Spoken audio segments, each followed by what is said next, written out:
Welcome to this tutorial on the AI and machine learning features of the Test Explorer framework in YieldOptix. This framework, accessible from the YieldOptix drop-down menu, provides tools to simplify daily analysis and quickly uncover hidden or non-trivial issues and fail patterns. In this tutorial, we will explore some of these AI-driven functions and how they enhance test data analysis. We will use real-world test data, including a test hardware buy-off log, production test data from package parts, and multi-wafer datasets from both established and new products to showcase its flexibility in revealing insights at various stages of the test flow. One of the key advantages of this tool is its multitasking-friendly environment, where all datasets remain open simultaneously. Each table has an active Test Explorer session, allowing for side-by-side investigations.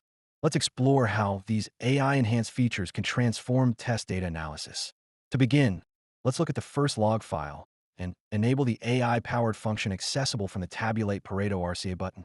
After clicking the button, the root cause analysis option becomes available in the pop-up window. This jump-powered function applies a supervised learning approach using a decision tree to identify key failure patterns. After selecting this option, a number box appears, allowing for setting a custom value for the validation portion, which determines how the dataset is split between training and validation. Increasing this value can help prevent overfitting and provide a balanced model evaluation, especially when working with big data. Below, there's a drop-down list where the analysis column can be selected. This includes columns such as pass-fail or soft and hard columns, while all remaining nominal columns will be used as predictor variables for determining potential root causes. After clicking OK, the decision tree model processes the data and immediately displays the results. At the top, we see the partition view, where the dataset is visually split based on a key factor, with red representing fails and green indicating pass units. At the bottom, the tree structure represents how the decision tree has identified the most impactful factor and separated the data accordingly, helping to highlight patterns or anomalies.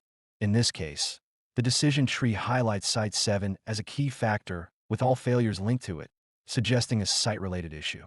The decision tree automatically identifies the issue and its root cause, providing a clear direction for further action or fixes, eliminating the need to manually search through numerous columns for potential explanations. This result can now be visualized using the built-in bin Pareto function in Test Explorer. Simply click the Tabulate Pareto RCA button and select bin Pareto. Once the Pareto plot is customized by adding the site number to the x-axis, the result immediately aligns with the decision tree findings. After clicking on Select Rows in the decision tree outcome, one can verify that the results match, without the need to manually search for correlations to yield results across dozens of columns. Moving on to the next dataset, which corresponds to production data for packaged devices, one can follow the same process. With just a few clicks, the RCA function is enabled again, selecting bin pass-fail as the analysis column. This time, the decision tree automatically identifies the highest concentration of failures related to sites 2 and 14. Additionally, it reveals that these failures are exclusively linked to every second touchdown.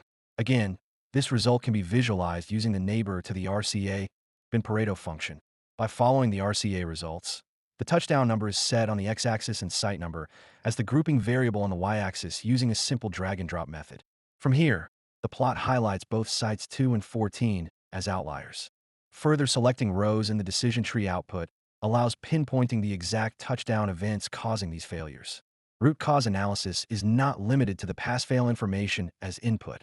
It can also be applied to the bin columns, providing insights into the specific reasons for high failure concentrations within certain bins.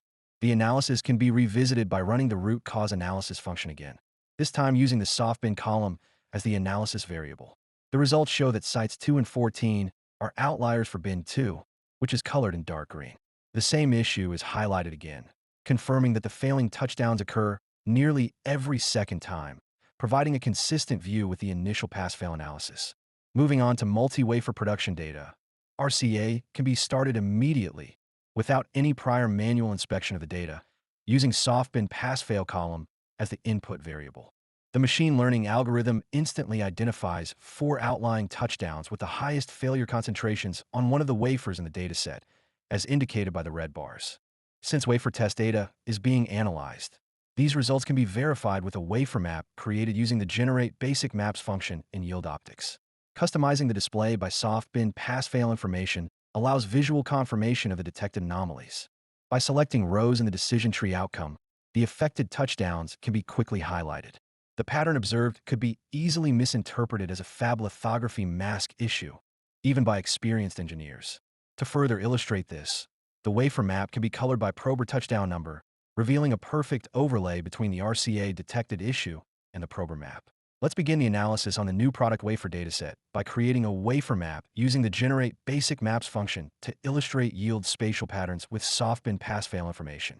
This immediately reveals patterns related to wafer processing at the fab as the dominant factor affecting yield. Despite this primary effect, root cause analysis can still be applied using the soft-bin pass-fail column, instantly identifying a secondary effect related to certain touchdowns and Site 5.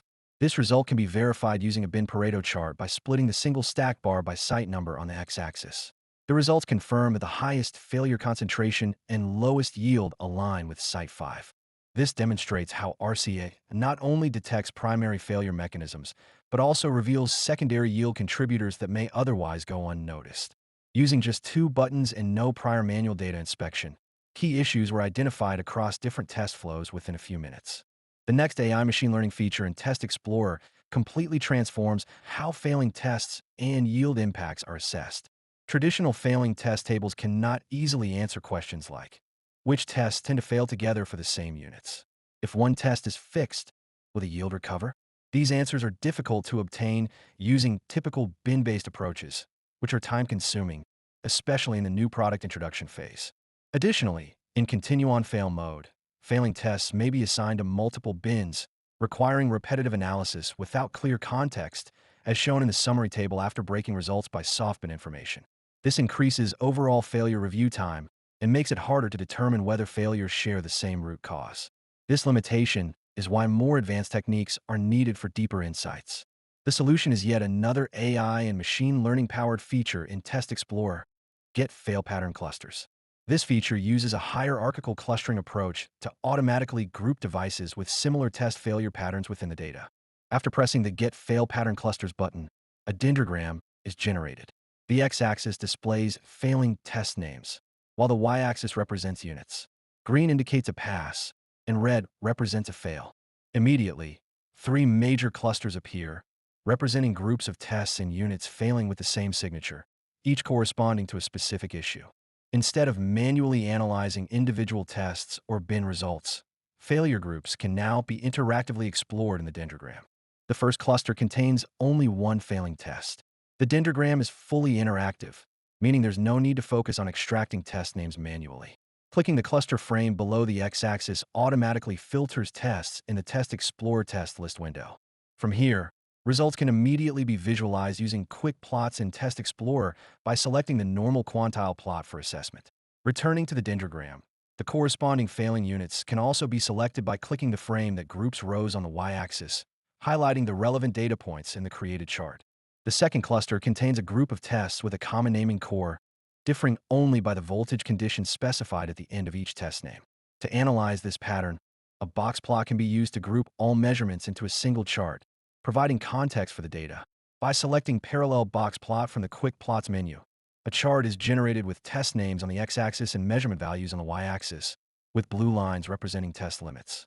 One can also investigate the entire measurement sequence, including tests that do not show any failing units.